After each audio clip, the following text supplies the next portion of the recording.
اعوذ باللہ من الشیطان الرجیم۔ سورۃ الفاتحہ مکیہ۔ بسم اللہ الرحمن الرحیم۔ الحمد للہ رب العالمین الرحمن الرحیم مالک یوم الدین، ایاک نعبد و ایاک نستعین، اہدنا الصراط المستقیم صراط الذین انعمت علیہم غیر المغضوب علیہم ولا الضالین۔ سورہ فاتحہ مکی ہیں اور اس میں 10 آیتیں اور 1 رکوع ہیں۔ شروع اللہ کے نام سے جو سب پر مہربان ہے، بہت مہربان ہے۔ تمام تعریفیں اللہ کی ہیں جو تمام جہانوں کا پروردگار ہے، جو سب پر مہربان، بہت مہربان ہے، جو روزی جزا کا مالک ہے۔ اے اللہ، ہم تیری ہی عبادت کرتے ہیں اور تجھی سے مدد مانگتے ہیں۔ ہمیں سیدھے راستے کی ہدایت عطا فرما، ان لوگوں کے راستے کی جن پر تو نے انعام کیا ہے، نہ کہ ان لوگوں کے راستے کی جن پر غضب نازل ہوا ہے، اور نہ ان کے راستے کی جو بٹکے ہوئے ہیں۔ اب حضرت مفتی تقی عثمانی صاحب دامت برکاتہم العالیہ نے اس کے یہ ترجمہ ہے جو میں نے اب حضرت کے سامنے الحمدللہ رب العالمین سے والضالین تک تلاوت کی، اس کے بعد میں نے ترجمہ کیا۔ ترجمے کے بعد حضرت مفتی تقی عثمانی صاحب نے ترجمے کے بارے میں کچھ وضاحت لکھی ہے، تو وہ میں جو ہے نا آپ حضرت کے سامنے رکھتا ہوں، آپ کو دکھاتا بھی، اسکرین پر آپ کو نظر آ رہا ہے۔ لکھا ہے نمبر 1، عربی کے قاعدے سے رحمان کے معنی ہے وہ ذات جس کی رحمت بہت وسیع ہو، یعنی اس رحمت کا فائدہ سب کو پہنچتا ہو، اور رحیم کے معنی ہے وہ ذات جس کی رحمت بہت زیادہ ہو، یعنی جس پر ہو مکمل طور پر ہو۔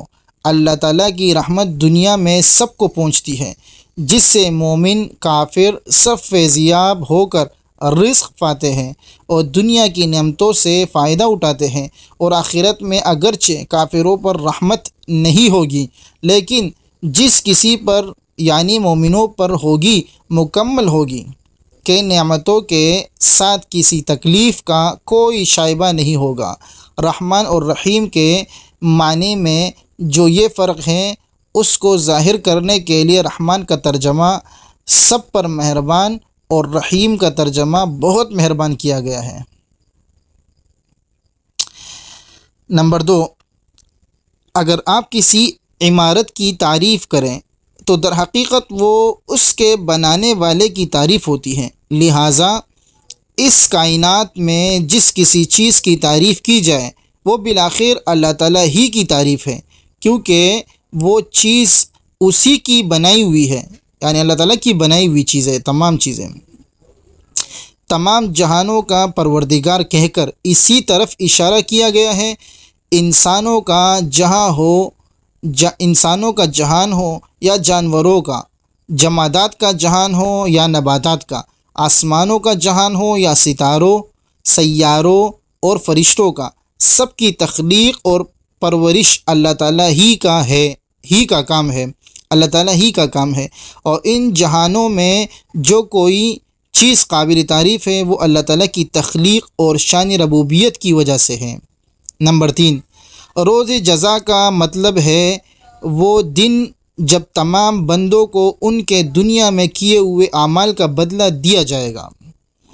یوں تو روز جزا سے پہلے بھی کائنات کی ہر چیز کا اصلی مالک اللہ تعالیٰ ہے، لیکن یہاں خاص طور پر روز جزا کے مالک ہونے کا ذکر اس لیے کیا گیا کہ دنیا میں اللہ تعالیٰ نے ہی انسانوں کو بہت سی چیزوں کا مالک بنایا ہوا ہے۔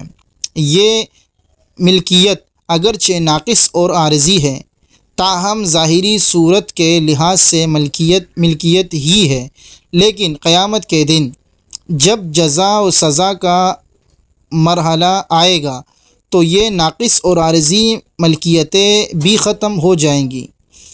اس وقت ظاہری ملکیت بھی اللہ تعالیٰ کے سوا کسی کی نہیں ہوگی۔ نمبر 4، یہاں سے بندوں کو اللہ تعالیٰ سے دعا کرنے کا طریقہ سکھایا جا رہا ہے، یعنی اہدنا الصراط المستقیم کے بارے میں حضرت مفتی تقی عثمانی صاحب دامت برکاتہم دامت برکاتہم العالیہ نے کچھ باتیں لکھی ہیں، وہ ذرا صحیح غور سے سماعت فرمائیں۔ یہاں بندوں کو اللہ تعالیٰ سے دعا کرنے کا طریقہ سکھایا جا رہا ہے، اور اسی کے ساتھ یہ واضح کر دیا گیا ہے کہ اللہ تعالیٰ کے سوا کوئی کسی قسم کی عبادت کے لائق نہیں، نیز ہر کام میں حقیقی مدد اللہ تعالیٰ ہی سے مانگنی چاہیے، کیونکہ صحیح معنی میں کارساز اس کے سوا کوئی نہیں۔ دنیا کے بہت سے کاموں میں بعض اوقات کسی انسان سے جو مدد مانگی جاتی ہے وہ اسے کارساز سمجھ کر نہیں بلکہ ایک ظاہری سبب سمجھ کر مانگی جاتی ہے۔ یہ ہو گئی سورہ فاتحہ کا مختصر ترجمہ اور تھوڑی سی مختصر تفسیر۔ اب سورہ فاتحہ کا تعارف شروع میں مجھے آپ حضرت کے سامنے سنانا چاہیے تھا، دکھانا چاہیے تھا، لیکن خیر سورہ فاتحہ کے بارے میں کچھ تعارف۔ سورہ فاتحہ نہ صرف قرآن کریم کی موجودہ ترتیب میں سب سے پہلی صورت ہے، بلکہ یہ پہلی وہ صورت ہے جو مکمل طور پر نازل ہوئی۔ اس سے پہلے کوئی صورت پوری نہیں نازل نہیں ہوئی تھی، بلکہ بعض صورتوں کی کچھ آیتیں آئی تھیں۔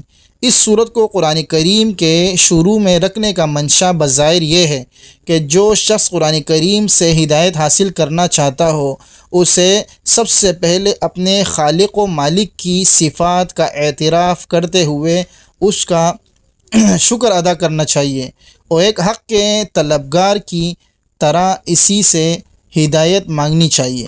چنانچہ اس میں بندوں کو وہ دعا سکھائی گئی ہے جو ایک طالب حق کو اللہ سے مانگنی چاہیے، یعنی سیدھے راستے کی دعا۔ اسی طرح اس صورت میں صراط مستقیم یا سیدھے راستے کی جو دعا مانگی گئی ہے، پورا قرآن اس کی تشریح ہے کہ وہ سیدھا راستہ کیا ہے۔ یہ مختصر تعارف تھی، میں نے اب حضرت کے سامنے رکھی ہے۔ اس کے بعد انشاءاللہ سورہ بقرہ شروع کریں گے۔ یہ ہے حضرت مفتی تقی عثمانی صاحب کا آسان ترجمہ قرآن۔ ہم نے شروع کی سورہ فاتحہ سے، انشاءاللہ آگے بڑھتے ہیں۔ آپ حضرات غور سے سنا کریں، غور سے دیکھا کریں، انشاءاللہ بہت فائدہ ہوگا۔ والسلام۔